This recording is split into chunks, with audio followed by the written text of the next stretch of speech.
오늘도 주의 전에 나오신 사랑하는 성도님들을 환영합니다. 우리 예배 가운데 하나님의 임재하심이 함께하길 바라고요. 코로나19로 인하여 각 가정에서 영상으로 예배하는 모든 심령과 가정 위에도 하나님의 크신 은총과 은혜가 함께하는 복된 주일 되기를 소원합니다.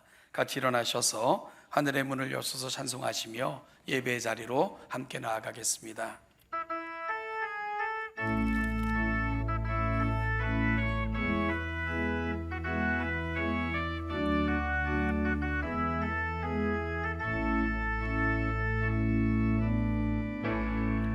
하늘의 문을 여소서,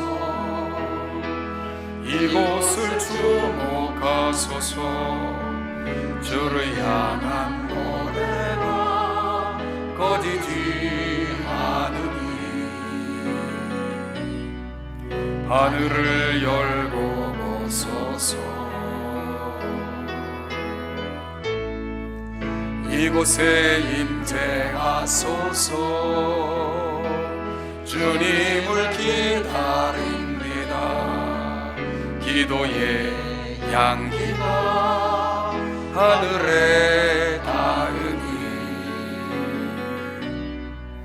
주여 임재하여 주소서.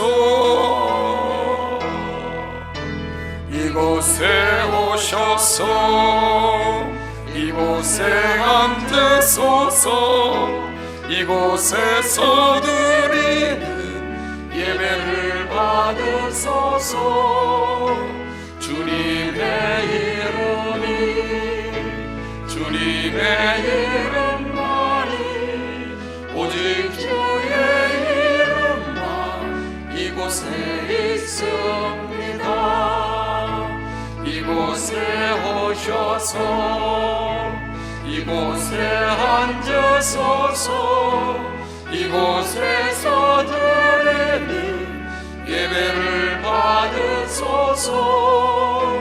주님의 이름만이 오직 주의 이름만 이곳에 있습니다.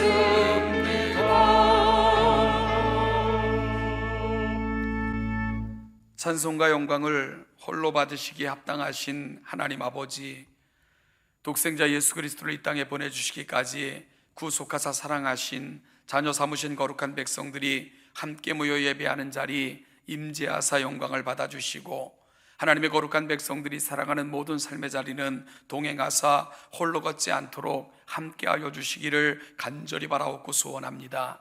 오늘 모여 예배하는 자리, 예배하는 자를 찾으신 하나님 앞에 예배자로 왔사오니 하나님 아버지 영접하여 주시고, 이들을 또한 세상으로 파견하실 때는 파송된 자리에서 하나님의 거룩하심을, 우리의 모든 삶을 영적 예배로 올려드려 하나님의 영광을 선포하는 자로 살아갈 수 있도록 그리 동행하시고 함께하여 주옵소서.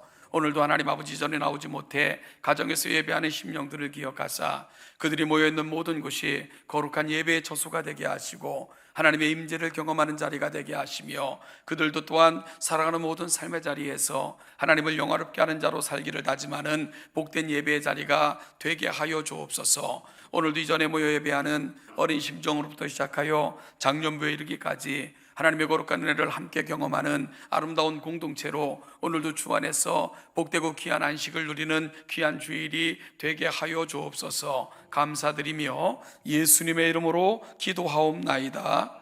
아멘.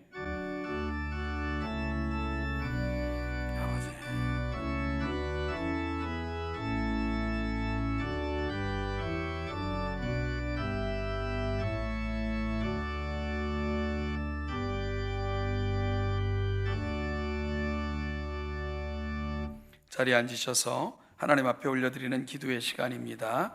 지난 한 주를 돌아보며 성령이 주시는 생각을 붙들고 한 주를 결단하는 귀한 시간이 되시길 바랍니다. 같이 기도하겠습니다.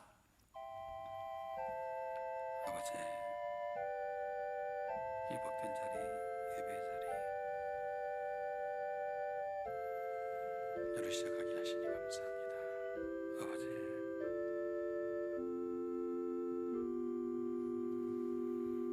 시켜주시고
사도신경으로 우리의 신앙을 함께 고백합니다.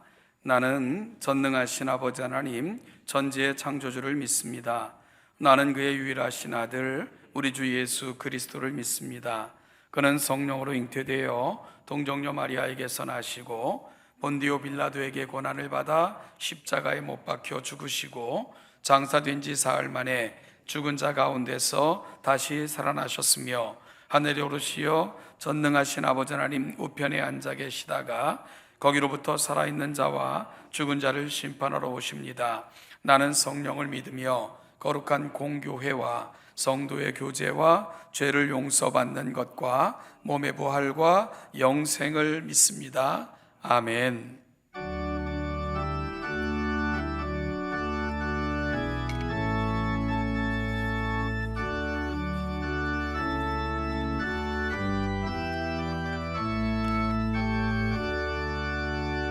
하늘에 가득 찬 영광의 하나님 온 땅에 충만한 존귀하신 하나님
창조주요 심판주가 되시는 영원하신 하나님께 찬양과 영광을 올려드립니다. 하나님이여, 영과 진리로 예배하는 이 시간 성령으로 오셔서 우리의 예배를 받아 주소서. 사슴이 시냇물을 찾아 갈급하게 간구하듯 우리의 영혼이 하나님을 간구하오니 성령으로 함께 하시옵소서. 이재성 담임 목사님을 통하여 하나님의 말씀을 선포하옵소서. 우리는 아멘으로 화답합니다. 임마누엘 찬양단의 특별 찬양과 회중의 찬양을 주님만 홀로 영광 받으옵소서. 하나님이여, 한 주간의 삶 가운데서 주님과 동행한다고 하면서도 순간순간 육체의 욕망을 따라 살아왔던 우리의 한계를 고백합니다. 그런 우리를 여기까지 인도하신 하나님의 은혜에 감사드릴 뿐입니다. 하나님이여, 세상 속에서 그리스도의 향기를 뿜지 못하고 미성숙함으로 하나님의 영광을 가렸던 죄악을 용서하시고 하나님의 나라 대신 나의 의를 구하느라 하나님이 허락하신 돈과 시간과 재능을 한 달란트 받은 자처럼 사용하였던 죄악을 용서하옵소서. 포스트 모더니즘의 가치관으로 진리가 없다고 하는 이때 진리 대신 예수 그리스도를 믿고 그와 동행함으로 바른 가치관으로 살게 하여 주심에 너무나도 감사드립니다. 코로나를 멈추게 해달라는 우리의 기도를 하나님 들어주셔서 상황을 여기까지 완화시켜 주심에 감사드립니다. 교회 학교가 코로나의 힘든 환경 속에서도 현장과 비대면으로 지속적으로 예배 드리게 해 주심에 감사드립니다. 100년의 시간 속에서 동천교회가 하나님께 영과 진리로 예배하게 하심에 감사드립니다. 하나님이여, 동천교회는 복음을 선포하고 예수 그리스도의 제자를 훈련시키며 영혼과 육체의 질병을 가진 이들에게 치유하는 공동체가 되게 하옵소서. 오늘 이곳에 병의 고통으로, 경제적 고난으로, 사람과의 아픔으로 울부짖는 우리의 지체들에게 하나님 예수 그리스도의 이름으로 해결되게 하옵소서. 하나님이여, 대한민국이 정의가 하수같이 진리가 바다같이 넘쳐 흐르는 나라가 되게 하시고 우리의 아들, 딸들이 영끌 투자 대신 열심히 땀 흘려 일함으로써 하나님을 의지하며 그 대가를 공정하게 보상받는 이 사회가 되게 하옵소서. 북한의 공산 정권을 물리치셔서 그곳에서도 마음껏 하나님을 공개적으로 예배할 수 있도록 축복하옵소서. 땅끝에서 복음을 전하시는 선교사님들의 눈물의 기도에 응답하시고 보내는 선교사를 감당하는 우리들이 되게 하옵소서. 중국의 미세먼지가 추운 계절 한반도로 단 한 뼘도 들어오지 못하게 막아 주옵소서. 이제 세상에 나가 살 터인데 하나님의 나라와 그 의를 구하며 하나님의 영광을 위해 용서하고 양보하는 성숙한 신앙인으로 한 주간을 살도록 인도하옵소서. 예수님의 이름으로 기도합니다. 아멘.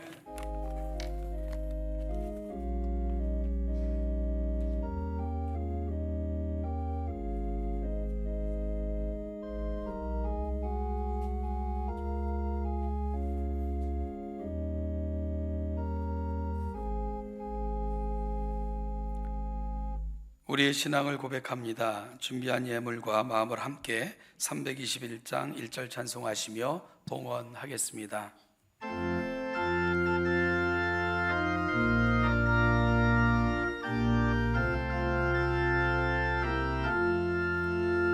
날 계속하신 예수께 내 생명 모두 드리니 늘 진실하게 하소서.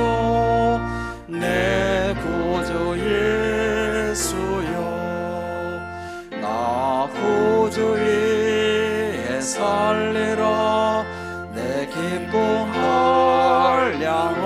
없으리 내 갈 길 인도하소서 내 구주 예수여.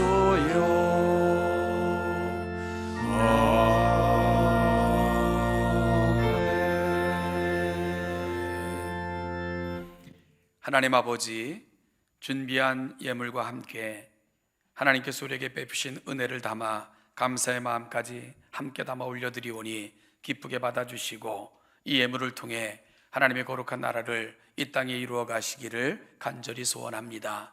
특별히 사랑하는 동천교회를 거룩한 도구 삼아 이 땅에 세우셨사오니 하나님의 마음을 알아 하나님의 마음을 담아 세상에 복음을 증거하며 세상을 유익되게 하고 더불어 살아가는 사람들에게 우유루가 되어주는 복된 교회가 되게 하시고 이 귀한 사명을 가슴에 담고 우리가 살아가는 삶의 자리에서 마땅히 감당해야 될 귀한 사명을 감당해내는 복된 하나님의 교회가 되게 하여 주옵소서. 하나님 아버지, 예물과 함께 우리 삶의 형편과 처지, 마음의 깊은 간구까지 함께 담아 올려드립니다. 이 모든 것들을 향내나는 예물처럼 받으시고 하나님 응답하시되 우리의 기도보다 소원보다 입술의 말보다 우리 마음에 담은 생각보다도 더 아름답게 멋지게 이루어 가시는 하늘의 은혜를 이 땅에서도 경험하고 살아가는 복된 주의 백성들 되게 하여 주옵소서. 감사드리며 예수님의 이름으로 기도하옵나이다. 아멘.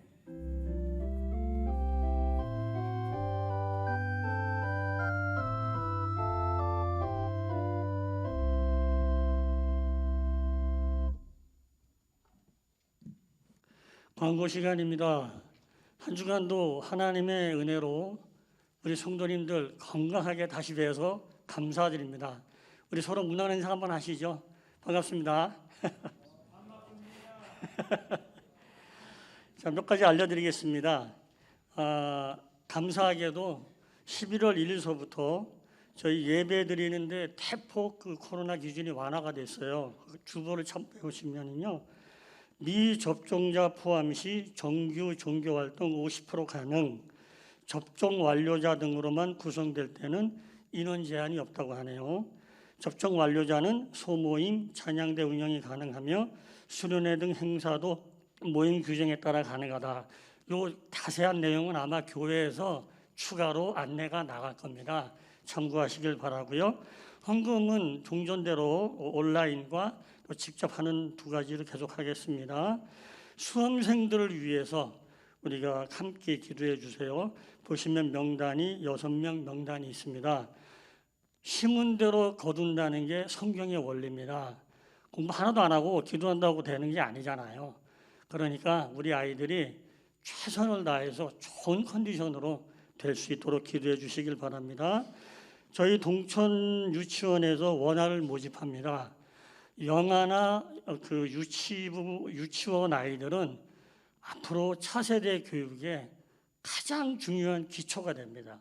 근데 다행스럽게 저희 교회는 유치원을 같이 운영합니다. 그러니까 우리 교인들 아니라 우리 주변의 분들에게도 소개하셔서 이게 차세대 교육에 상당히 중요한 역할을 하니까 감사하게 좀 옆에 사람들에게 알려주시길 바랍니다. 차량 운행을 다음 주부터 11월 7일이네요. 그러니까 다다음 주네요. 다다음 주부터 진행한다고 합니다. 동부노회 임원 명단 참고하시고 복 있는 사람에 대해서도 행정실에서 구입하시길 바랍니다. 감사합니다.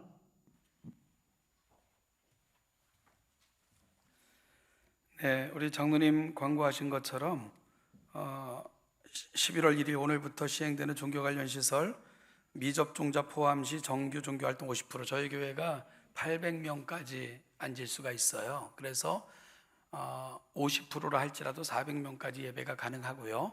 3부로 진행되면 우리 모든 교우들 나오셔서 예배가 가능합니다. 그러니까 이제 가정에서 예배하셨던 분들도 용기를 내셔서 함께 대면하고 성도 간의 아름다운 교제를 나누는 가운데 온전한 예배가 회복될 수 있기를 간절히 소원합니다. 교우 소식은 별세 소식으로는요, 우정숙 사모님은 황은식 집사님의 조모가 되시는데 10월 23일 토요일 별세하셨고 장례 절차 잘 진행이 됐습니다. 나경자 집사님은 백정환 백순희 집사님의 모친 되시고 김성만 장로님의 장모님이 되시는데요. 10월 25일 월요일부터 수요일까지 저희 동천교회에서 주관하여 장례를 진행을 했습니다. 함께 해주신 우리 교우들께 감사드리고요. 지속적으로 유족들이 이 땅에서도 새로운 소망을 안고 살아갈 수 있도록 관심 가져주시고 기도해 주시고 또 함께 위로해 주시기를 부탁드리겠습니다. 주부에 보면 입원하여 치료 중인 우리 성도님들 명단 또 기록되어져 있는데요. 우리 기도 가운데 꼭 포함시키셔서 하나님의 위로가 우리의 기도를 통해서 병실이든 가류 중에 있든 모든 약한 자들에게도 충만히 임하기를 간절히 소원합니다. 한 주도 하나님의 은혜가 함께 하시길 바라며, 특별히 오늘이 며칠인 줄 아시죠? 10월 1일입니다. 11월 1일 10월 31일? 그렇군요. 예, 제가 태어나서 처음으로 실수를 했습니다. 예, 내일부터 11월이 시작이 됩니다. 이 말을 하려는데 이렇게 꼬이는지 몰라요.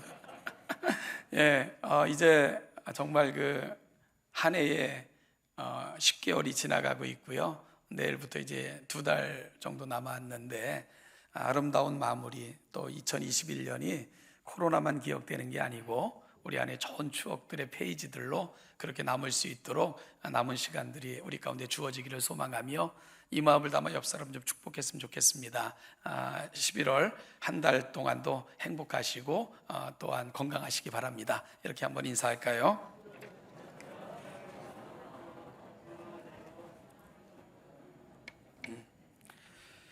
예, 오늘 함께 나눌 하나님의 말씀은 에베소서 3장 1절부터 7절입니다.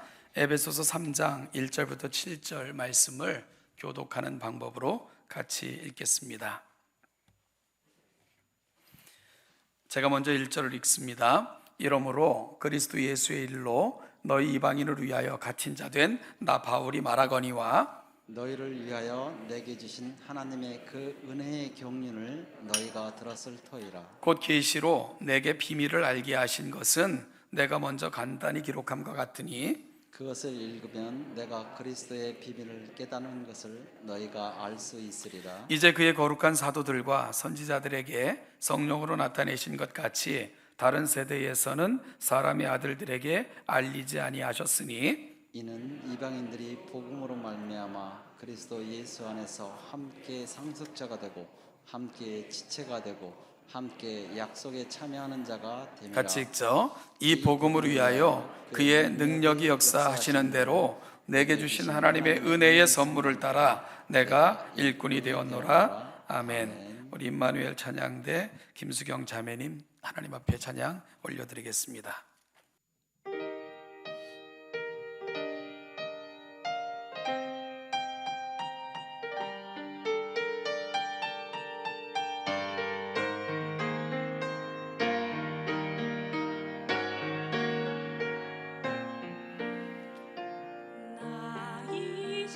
주님의 새 생명 얻은 몸 옛 것은 지나가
살리라.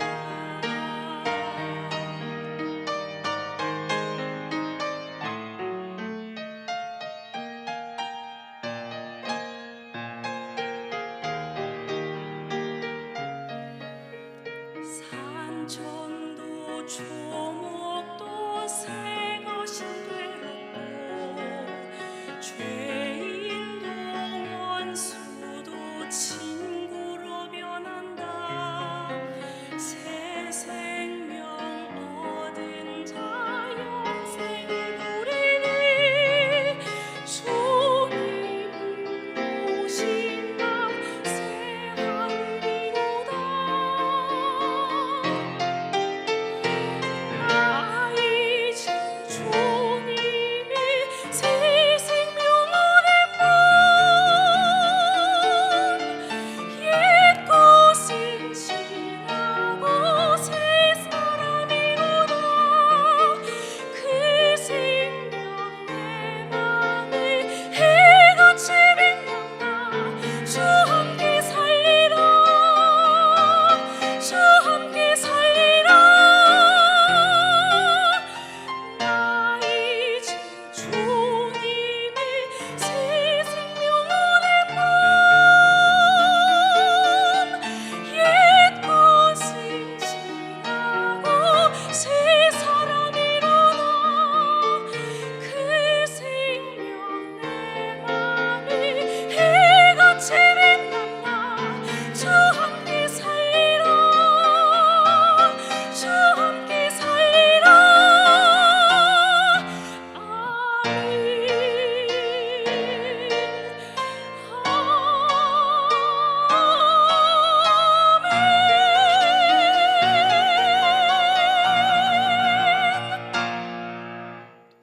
아멘.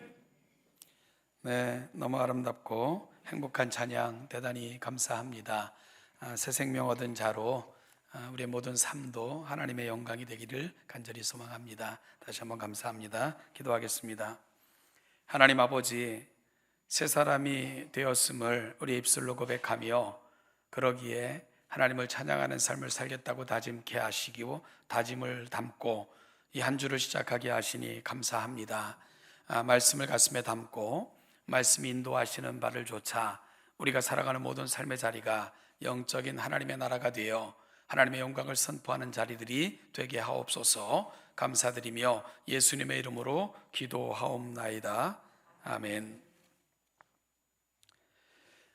오늘 함께 읽은 본문은 교회가 무엇인지를 알려주는 성경의 아주 중요한 본문들 가운데 하나입니다. 바울은 오늘 본문에서 하나님께서 수천 년 동안 간직해 오셨던 신성한 비밀에 대해서 밝혀주고 있습니다. 바울은 이 비밀을 미스테리온, 즉 비밀이라고 칭합니다. 이 비밀은 전에는 감추어져 있었지만 지금은 밝히 드러난 상태라고 말합니다. 사도 바울은 어찌 보면 본문을 읽고 또 읽고 에베소 전체 속에서 본문을 살피면 가슴에는 이렇게 벅찬 흥분과 감격을 미처 다 감추지 못해 그 모든 것들이 본문 구석구석에 표현되고 있는 것 같은 그런 느낌이 드는 본문이 또한 함께 읽은 본문이기도 합니다. 심지어 사도 바울이 말하고자 하는 이 비밀은요, 족장들도 제사장들도 선지자들도 심지어 하늘의 천사들도 몰랐던 것인데 오직 하나님만이 알고 계셨던 이 비밀, 그 계획 속에서 품고 계셨던 비밀을 이제 알게 하셨고 오늘 내가 그 비밀을 너희에게 알리고자 하노라 라고 오늘 본문이 가고 있는 것입니다. 그러니 사도 바울이 이 만세전부터 감추어져 있어 흘러왔던 그 비밀을 말하려니 얼마나 그 가슴이 흥분으로 가득했겠습니까? 그러면 사도 바울이 그 흥분 가운데서 전하고자 하는 그 비밀이 무엇일까요? 그 비밀이란 다름이 아닌 교회에 관한 것입니다. 아니요, 교회 자체에 관한 것입니다. 한국말로 비밀이라고 번역된 헬라어는 미스테리온, 여기서 영어 미스테리아 또 미스테리 이런 말들이 다 파생이 된 건데요. 이 말은 대개 신비라는 말로 주로 번역이 됩니다. 그러나 우리가 신비 그러면 뭔가 미지에 드러나지 않은 것 같은 것을 의미할 때 신비라는 말을 쓰니 이 미스테리온이라는 말은 신비라는 말로 번역해도 그 의미를 사실은 다 드러내지를 못합니다. 미스테리온은 비밀을 알기로 허락된 사람들을 제외한 모든 사람들에게는 감추어진 그 어떤 지식 이런 걸 가리킬 때 당시에는 미스테리온이라는 단어를 사용했기 때문입니다. 비밀을 알기로 허락된 사람들은 그 신비를 다 이해할 수 있지만 그렇지 못한 사람들의 경우에는 감추어져 있는 것, 이럴 때 미스테리온이라는 단어를 사용했다는 말입니다. 따라서 에베소서 3장에서 비밀이라고 사용된 단어 미스테리온은 오랫동안 숨겨져 왔지만 하나님께서 마침내 특별한 사람들에게 알게 하신 그 사실, 이 지식을 의미하는 단어로 오늘 사도 바울은 미스테리온이라는 단어를 사용하고 있다는 것을 알게 되는 거죠. 바울은 계시로 내게 비밀을 알리셨다라고 말했습니다. 그는 또한 그것을 읽으면 내가 그리스도의 비밀을 깨달은 것을 너희가 알 수 있으리라, 이제 그의 거룩한 사도들과 선지자들에게 성령으로 나타내신 것 같이 라고 또한 말씀합니다. 이런 말씀으로 미루어 보건대 바울 당시에 나타난 비밀이 전에는 감추어져 있었다는 것을 알게 되고요. 하나님은 그 많은 계획들을 진행해 가시는 중에 어느 때까지는 감추어 두셨던 또한 특별한 사실들도 있었다는 것을 오늘 본문은 암시하고 있는 거죠. 여러분, 그 비밀이 뭡니까? 바로 복음을 통해서 이 땅에 드러나게 됐고요, 그 복음의 결과로 이 땅에 나타났던 현상, 이것이 하나님께서 지금까지는 감춰 오시다가 바로 사도 바울이 계시를 통해 깨달았다고 말하는 그 비밀이며, 이 비밀을 내가 깨달았기에 이 비밀을 너희에게도 알게 하기 원하며 이 글을 쓰고 있다고 말하는 겁니다. 마침내 때가 이르자 하나님은 그 신비를 밝히 드러내셔서 내게 알게 하셨고, 나는 또한 그 비밀을 너희에게도 알게 하고자 이 글을 쓴다. 이것이 본문이 가고 있는 자리라는 거죠. 그러면 이 신비란 무엇일까? 바울은 이 신비에 대해서 다음과 같이 설명합니다. 우리 3장 6절 말씀을 같이 한번 읽어보기를 원합니다. 6절입니다. 시작. 이는 이방인들이 함께 상속자가 되고 함께 지체가 되고 함께 약속에 참여하는 자가 됨이라. 아멘. 이 말은, 이 신비란 그리스도의 죽으심을 통해 이방인들과 유대인들이 교회라고 부르는 새로운 실체 속에 참여하게 되었다, 이것이 바로 하나님께서 드러내신 비밀이며 신비이다 라고 말씀하고 있는 겁니다. 여러분, 좀 싱겁죠, 그죠? 아니, 그게 뭘 비밀이라고 이런 생각이 드시죠? 그래서 여러분들은 복된 분들이에요. 왜냐하면 사도 바울이 이토록 감격스러워하며 정말로 그 희열에 가득해가지고 전하고 있는 이 비밀을 여러분들은 들어도 너무 잘 아는 내용이고 특별한 게 없는 이런 내용으로 받고 계시잖아요. 그러니 여러분들이 얼마나 대단한 것을 알고 있는 분들인가 하는 것들을 입증하고 있는 거죠. 그런데요, 오늘 본문 속의 6절에서 특별히 이방인들이나 유대인들이 함께 지체가 되고 함께 약속에 참여하고 함께 상속자가 됐다, 이 개념이 당시에는 얼마나 대단한 개념이었는가라는 것을 이해하시면 본문이 가고 있는 느낌을 조금은 이해할 수 있을 것입니다. 우리가 일본 사람들을 언급할 때 우리가 일본 분들이라고 말하는 사람을 저는 들어본 적이 별로 없는 것 같습니다. 아주 신사적으로 불러줘야 일본 사람 정도고, 대부분 일본 놈들 그래요. 이게 우리에게 너무 자연스러워요. 사실은 지금까지 이 나라에 했던 만행, 그리고 지금도 그 조절함, 하여 그런 걸 보면 그렇게 불러주는 것도 사실은 감지덕지지만요, 어쨌든 일본 사람들에 대한 우리의 감정은 그리 녹록지만은 않은 것이 사실입니다. 그런데 어떤 사람이 일방적으로 이제부터는 한국과 일본을 합친 말로 이제부터는 한국과 일본은 하나입니다라는 뜻에서 한일인이라고 부르겠습니다 라고 선포했다고 생각을 해보십시오. 그러면 당장 친일파가 아니고서는 수없이 많은 곳에서 반향이 일어나기 시작을 할 거예요. 그럴 수 없다고.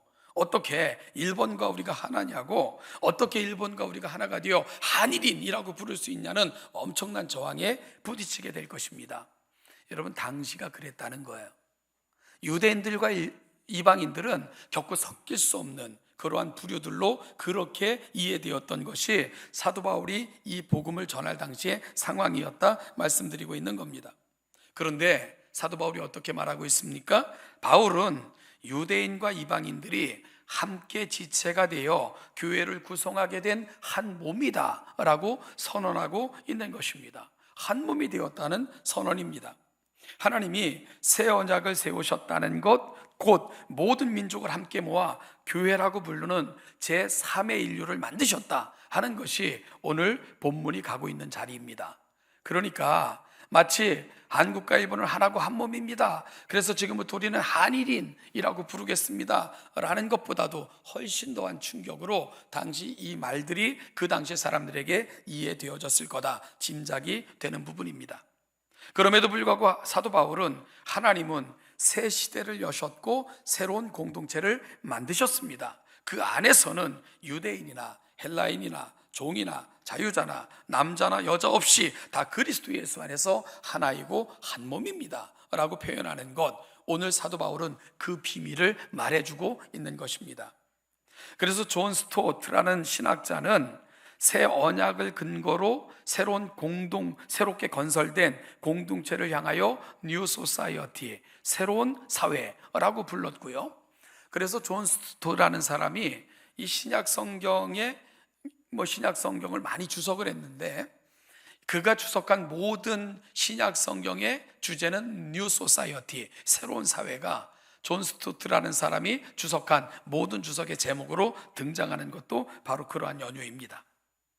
하나님께서는 새 언약을 근거로 새로운 사회를 건설하신 것입니다. 결국 이처럼 바울이 말하는 창세전부터 감추어졌다가 드디어 드러난 비밀, 그 비밀은 한마디로 뭐가 되는 겁니까? 교회입니다. 바로 교회가 사도 바울이 드러내고자 했던 하나님이 감추었다가 드러내신 비밀의 핵심이라는 것을 우리가 알게 되는 거죠. 교회의 출현과 더불어 하나님이 오랫동안 감추오셨던 비밀이 드디어 드러났다고 사도 바울은 선언합니다. 사도 바울은 이 사실을 너무나도 흥분해서 가슴 벅찬 감동으로 선포하고 있는 것입니다. 여러분, 다시 말씀드리지만 결국 사도 바울이 그토록 흥분해서 외쳤던 감추어졌던 비밀, 그것은 바로 교회입니다. 교회는 하나님의 놀라운 비밀이고 신비에 해당된다고 사도 바울은 감격스럽게 외치고 있는 것입니다. 저는 오늘 이 시간을 통해, 그리고 앞으로 시간들을 통해요, 사도 바울을 통해 선포된 놀라운 말씀을 통해 이 비밀을 함께 풀어가 보고자 합니다. 교회가 갖고 있는 의미들, 그리고 교회가 하나님을 통해서 이 땅에 세워질 때 하셨던 기대들, 이런 것들을 함께 살펴보고자 하는데요, 여러분, 현대 교회 안에는 참 많은 문제들이 존재합니다. 이 많은 문제들이 어디서부터 연유되냐 하면 교회에 대한 잘못된 이해로부터 수없이 많은 문제들이 파생이 됩니다. 또한 우리가 하나님의 교회를 통해 보고 싶지 않았던 어리석은 행동들도 바로 교회에 대한 이해의 오류로부터 시작된다는 것도 우리가 교회를 바로 알아야 되는 이유입니다. 지금 저희 교회는 2022년을 준비하고 있습니다. 그래서 당회도 계속 모여서 2022년을 준비하며 2022년 교회의 표어를 건강한 교회라고 정하고 준비하고 있습니다.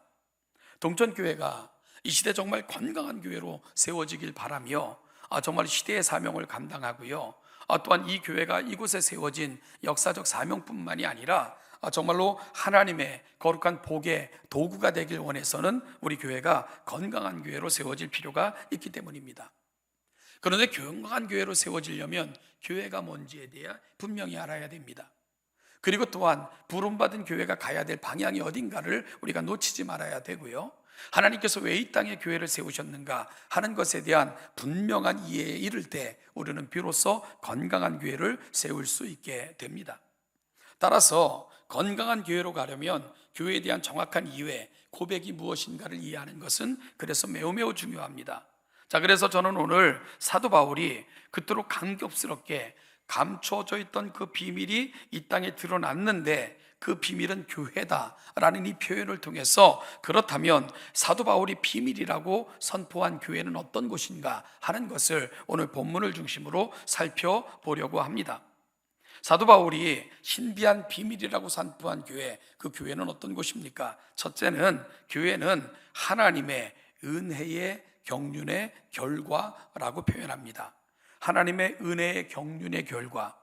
사실요, 우리가 쓰는 신앙의 용어들을 보면 어려운 말들이 참 많아요. 그죠? 이게 처음에 기독교가 이 땅에 들어오고 이 용어들이 번역되는 과정에서 많은 한자어들이 동원됐기 때문에 사실은 요즘 쓰여지지 않는 언어들도 많아. 이걸 언어, 단어로만 표현하면 이해하지 못하는 단어가 굉장히 많습니다. 그래서 저는 그 시간이 되는 대로 우리가 성경을 공부하는 시간을 통해 이런 단어들이 갖고 있는 정확한 의미들을 여러분과 함께 풀어가려고 하는데요. 오늘 경륜이라는 말이 나왔으니까 경륜이라는 말이 뭘까요? 이거 자전거 경기가 아닙니다. 이 경륜이라는 말은 어떤 사람이 뜻을 세워 그 세운 계획을 준비하고 실행하는 이 모든 과정을 경륜이라는 말로 표현을 합니다. 따라서 하나님의 은혜의 경륜이라는 말은 하나님께서 은혜를 배경으로 계획하시고 준비하셔서 실행하셨던 하나님의 모든 행위들을 일컫는 말이 경륜이라는 말이 갖고 있는 의미입니다. 따라서 교회는 하나님의 은혜의 경륜입니다. 경륜의 결과입니다 라고 표현하는 것은 하나님께서는 오랫동안 무언가를 계획하셨고 준비하셨고 실행하셨습니다. 바로 교회는 그 하나님의 모든 계획과 준비와 실행의 결과입니다 라는 말, 그걸 한마디로 하나님의 경륜입니다 라고 표현하고 있다는 거죠. 따라서 사도 바울은 너희를 위하여 2절에서 너희를 위하여 내게 주신 하나님의 그 은혜의 경륜을 너희가 들었을 터이다 라고 말하고 있는데요, 이 말은 교회는 하나님께서 이 세상의 구원을 위해 그 오랜 세월 준비하신 위대한 하나님의 행위의 결과, 그것이 바로 교회입니다 라고 선포하고 있는 의미가 됩니다. 교회는 인간의 손으로 만든 어떤 구조가 아닙니다. 어떤 체계도 아니고요, 시스템도 아닙니다. 교회는 인간의 손으로 만든 어떤 집도 아닙니다. 교회는 하나님께서 오랜 세월 동안 계획하시고 준비하시고 실행하셔서 하나님의 자녀라 칭하시며 부르신 사람들의 모임, 그것이 바로 교회입니다.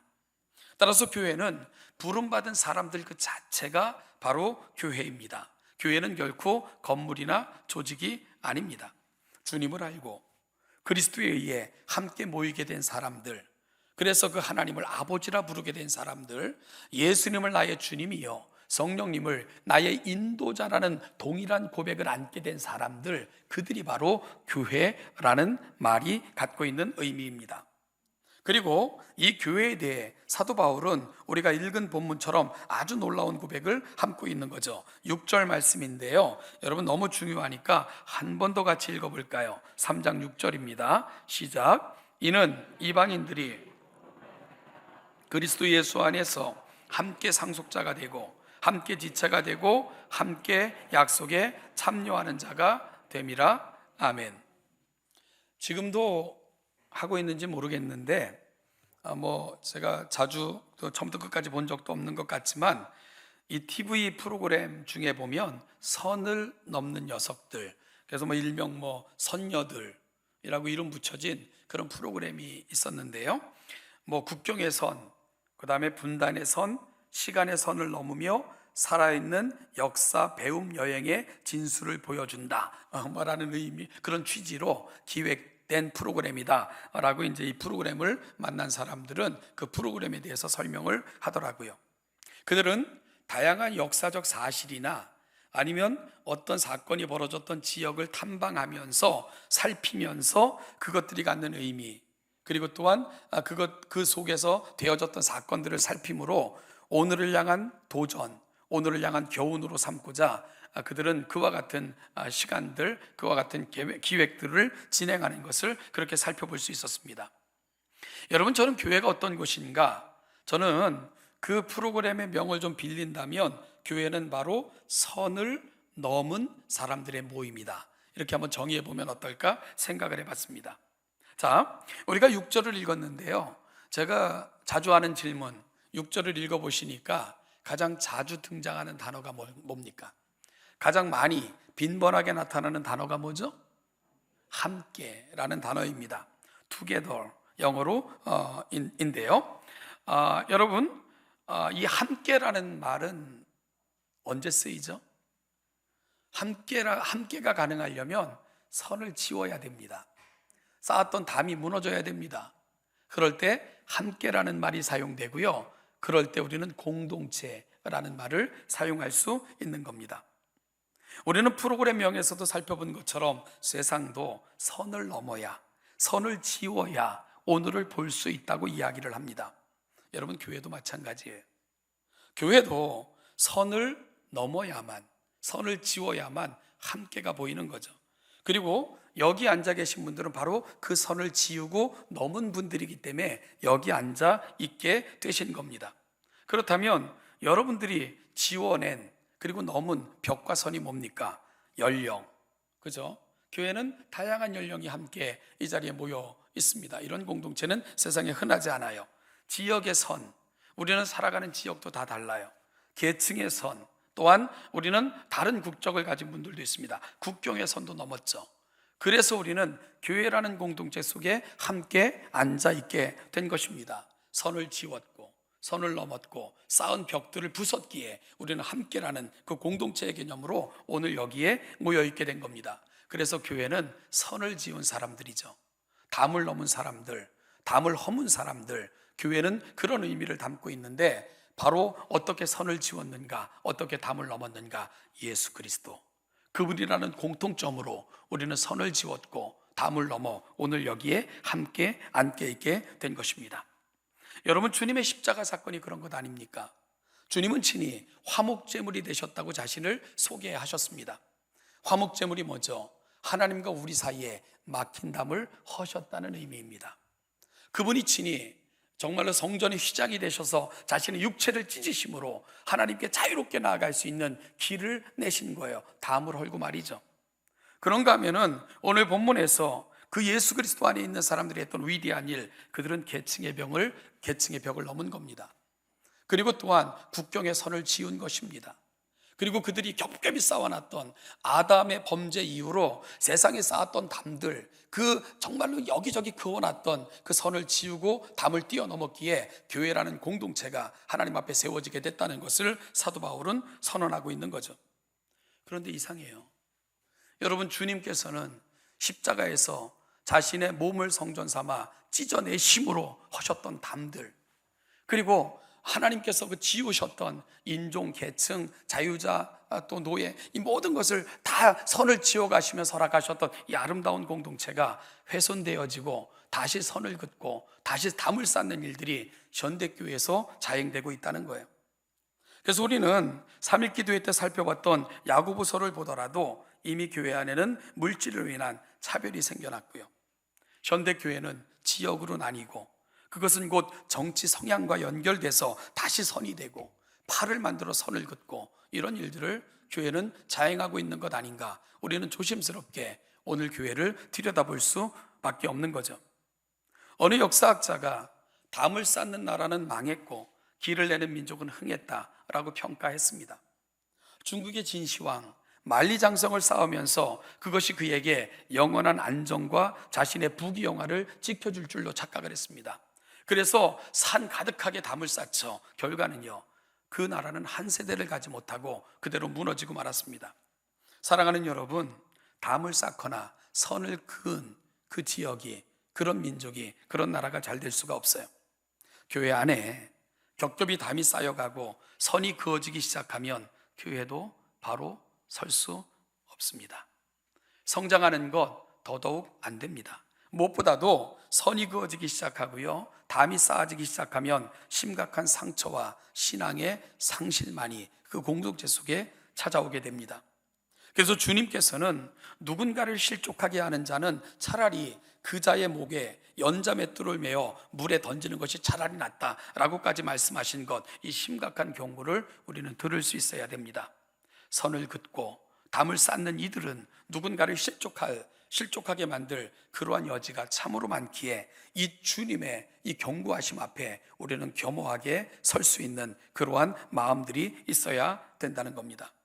사랑하는 여러분, 제가 한번 우리 동정교회 성도님들에게 사도 바울을 통해 보여졌고 제시되고 선포된 그 비밀을 가지고 질문을 하나 해볼게요. 한 가지 묻겠습니다. 여러분들은 하나님의 그 은혜의 경륜을 따라 그리스도 예수 안에서 교회로 부르셨다는 것을 믿으시지요? 바로 그 결과가 여러분인 것을 분명히 믿으시죠? 그러면 우리가 감당해야 될 사역이 뭘까요? 선을 지워내셔야 됩니다. 아직도 우리 안에 존재하는 선이 있다면 우리는 선을 긋는 자들이 아니라 그어져 있는 선도 지워내는 이러한 역할들을 감당하셔야 됩니다. 혹시라도 우리 교회 안에 있을 정치, 지역, 성향, 계층, 국경, 이러한 선이 아직도 우리 사이에 그어져 있다면 그걸 지워내는 역할을 저와 여러분들이 하셔야 됩니다. 왜냐하면 주님께서 이 일을 시작하셨고 이 일을 부탁하셨고 교회는 그 결과로 이 땅에 세워지게 된 제3의 인류 특별한 공동체가 바로 교회이기 때문입니다. 교회가 또다시 정치적인 성향 때문에 선이 그어지고 그것 때문에 분열하고 그것 때문에 다투고 그리고 또한 사는 지역에 따라 나누어지고 우리의 어떤 관심과 우리의 어떤 아집 이런 것 때문에 또다시 담을 쌓는다면 그것은 더 이상 그리스도의 공동체가 아닙니다. 주님 밖으로 뛰어나가신 것입니다. 선을 다시 긋고는 그 선 안에 갇히신 것입니다. 오죽하면 주님께서는 화평케 하는 자가 복이 있나니 그들은 어떻게 일컬음을 받는다고요? 하나님의 아들이라 일컬음을 받을 것이다 라고까지 말씀하셨겠습니까? 사랑하는 동정교회 성도 여러분, 선을 지우고 담을 헐고 온전한 하나됨을 위해 우리 함께 나아가는 하나님의 비밀이 담겨진 그 아름다운 공동체 동천교회가 그 놀라운 비밀을 우리 가운데 확인받고 그 놀라운 일들을 우리가 함께 이루어가는 건강한 공동체로 세워지기를 주님의 이름으로 축복합니다. 그래서 주님께서 너희들이 내 아들들이다, 너희들이 내 자녀들이다 말씀하시며 인정하시고 칭찬 듣는 그런 공동체로 세워지는 우리 동천교회가 되기를 바랍니다. 이것이 바로 하나님의 은혜의 경륜을 좇아 세워진 교회의 모습이기 때문입니다. 그 안에는 함께라는 단어, 그 안에는 함께 상속자가 되고 함께 약속에 참여하고 함께 지체가 됐다는 놀라운 고백이 드디어 터져나오고 서로가 이 고백 속에서 감격스러운 하나님의 은혜를 경험하게 될 것이기 때문입니다. 이 멋지고 아름다운 공동체로 함께 성장해가는 우리 동정교회가 되기를 축복합니다. 둘째는 교회는 이 비밀을 맡은 자들입니다. 여러분, 교회는 이 비밀을 맡은 자들이에요. 사도 바울은 계시로 내가 이 비밀을 알게 됐다, 그리고 이 비밀을 너에게 알리겠다 라고 말하며 이 글을 쓰고 있는 거예요. 우리가 이 사실을 알기를 원하는 겁니다. 그렇다면 이 사실을 안 사람들은 어떤 역할을 또 감당하죠? 이 비밀을 전하는 자들로 세움을 받게 되어 있는 거죠. 이것이 바로 선순환이고 복음이 그렇게 해서 온 세계에 충만케 되어지는 겁니다. 여러분, 놀랍지 않습니까? 하나님이 그분의 가장 큰 비밀을, 하나님의 그 위대한 비밀을 전하는 일을 죄인인 인간들에게 맡기셨다는 사실, 이 사실이 놀랍지 않습니까? 사실 인간은 그런 비밀을 감당할 만한 자격이 없습니다. 왜냐하면 인간들이 아담 이후로 했던 일은 끊임없이 선을 긋고, 그래서 선 그어놓고 네 나라 내 나라 싸우고, 그리고 조금 더 선을 넓히겠다고 피 흘리면서까지 욕심껏 그렇게 살아왔던 것이 인류들의 모습 아닙니까?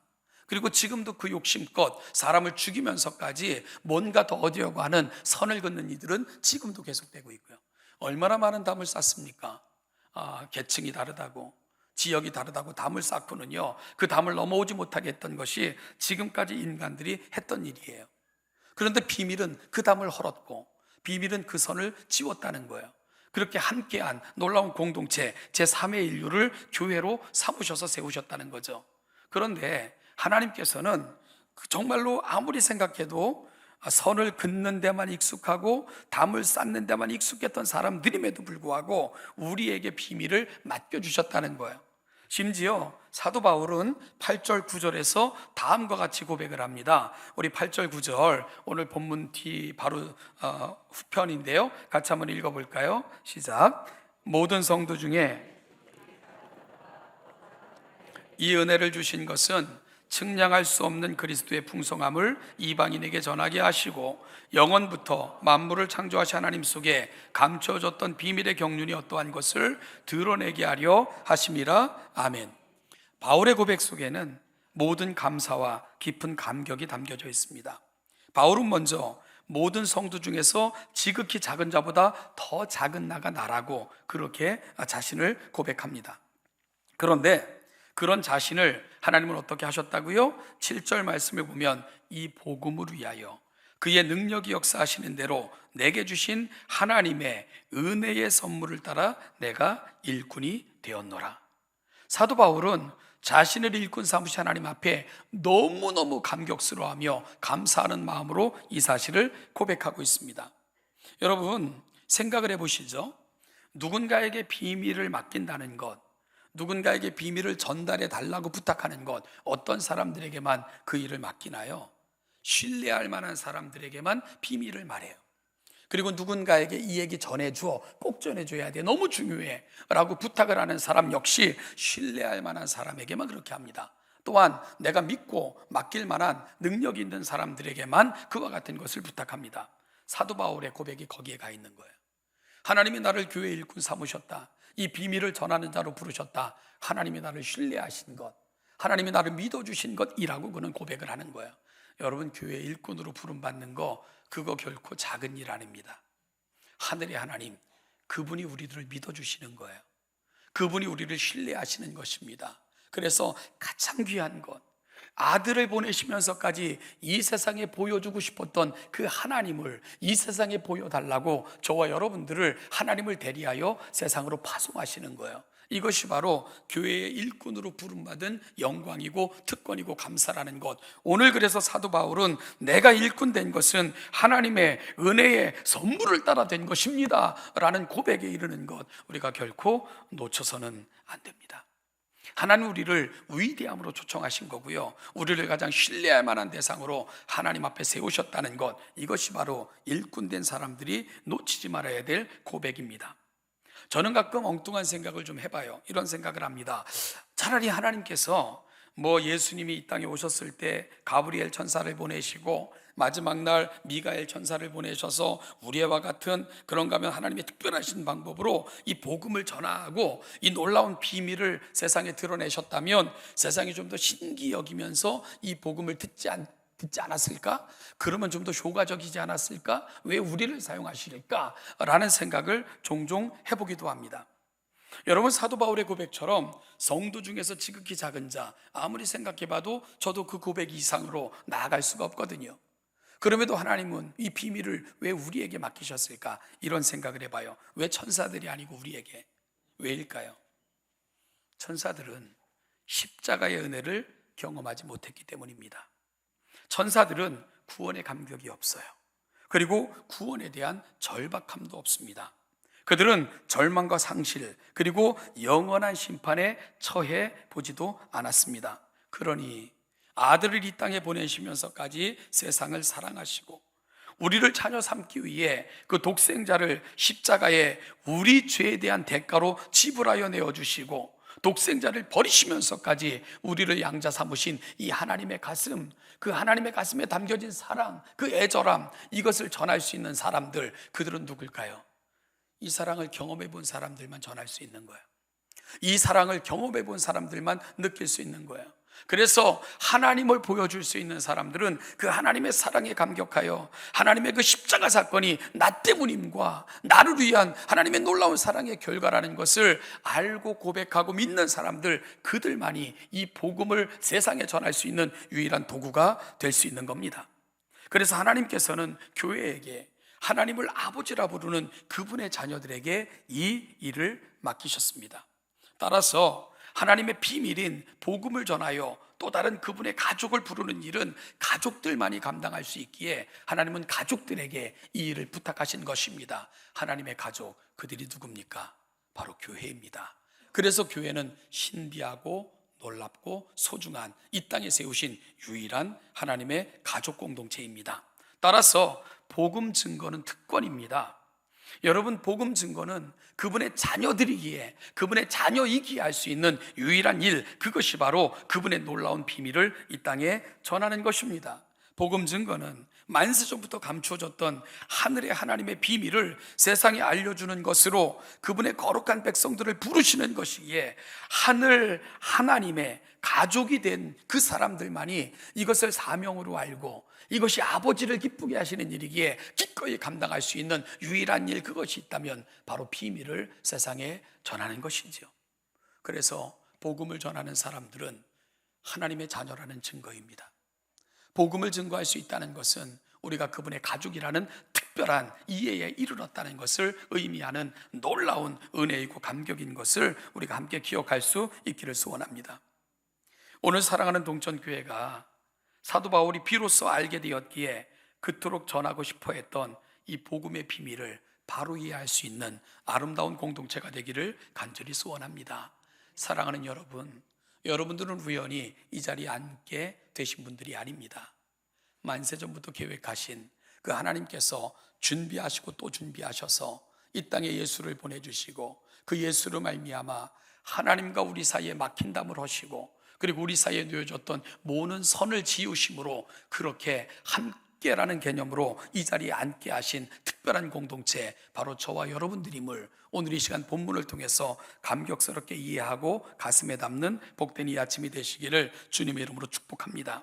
따라서 교회로 부름받았음에 감격을 갖고 우리가 하나님의 가족이 되었음에 우리가 살아가는 모든 삶의 자리를 아버지를 영화롭게 하며 아버지를 기쁘게 하고 장차 우리에게 영원한 기업과 유업을 준비하고 기다리실 그 주님을 만나는 날들로 여러분들의 삶을 사용하시고 그렇게 이 땅에서도 하나님의 자녀답게 살다가 그 나라에서 영광스러운 영광에 모두 참여하시는 우리 동천의 귀한 성도들 되시기를 주님의 이름으로 축복합니다. 우리가 살아가는 모든 삶의 자리가 하나님 나라의 시민으로, 그분의 자녀로, 그 비밀을 맡은 자들로 이 사명을 감당해내는 복된 주의 백성들 되시기를 주님의 이름으로 축복합니다. 기도하겠습니다. 하나님 아버지, 감사합니다. 오늘 그 큰 비밀을 우리에게 알게 하사 그 비밀로 오늘 우리를 여기에 이르게 하시고 우리를 교회라 이름하여 이 자리에 앉게 하시니 너무너무 감사합니다. 아담 이후로 우리는 끊임없이 담을 쌓는 자들이었고 선을 긋기에 급급했던 우리의 인생들이었던 것을 고백을 합니다. 나와 조금 다르다고 선을 긋고, 나와 지역이 다르다는 이유로 선을 긋고, 나와 정치적인 성향이 조금 다르다고 담을 쌓고 그렇게 살아왔던 우리의 삶인데, 이 어리석은 모든 것들을 예수의 십자가 위에서 소멸하셔서 함께 하나님의 약속과 은혜와 또한 기업에 참여한 자로 부르셔서 교회라 이름하셨사오니 너무너무 감사합니다. 하나님, 이 사실을 놓치지 않고 은혜를 받았으니 하나님의 가족이 되었으니 우리가 살아가는 모든 삶의 자리를 하나님의 나라 그 영광을 보여주며 선포하는 자리로 삼아 살아가는 하나님의 거룩한 백성들 되게 하여 주시옵소서. 감사드리며 예수님의 이름으로 기도하옵나이다. 아멘. 같이 일어나셔서 210장을 같이 합송하시겠습니다.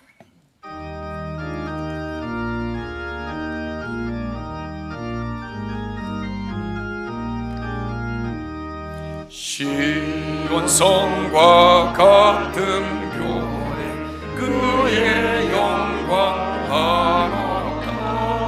허락하신 말씀대로 주가 친히 세워다.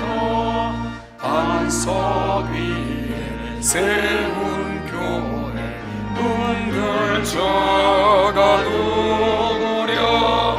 모든 원수 애워싸고 아무 근심 없도다. 생명샘이 솟아나와 모든 성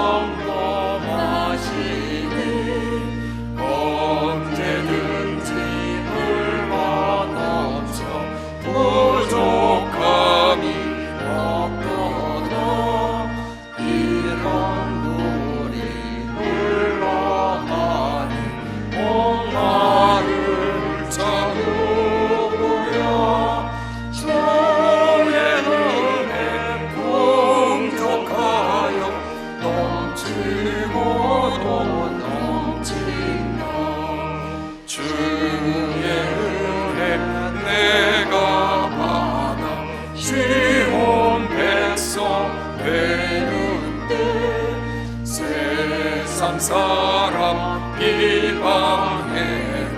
주를 찬송하리라. 세상 헛된 모든 영광 없지만 개 같으나 주의 자녀 아들 복은 영원 무궁하도다.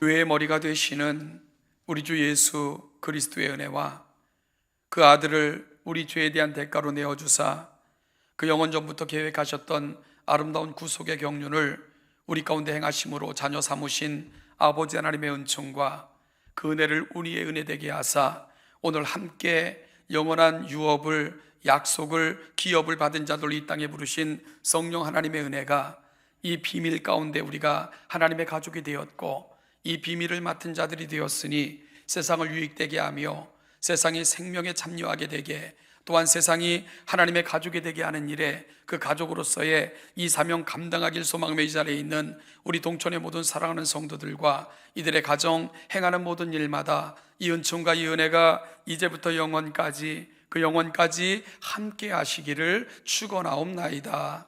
아멘.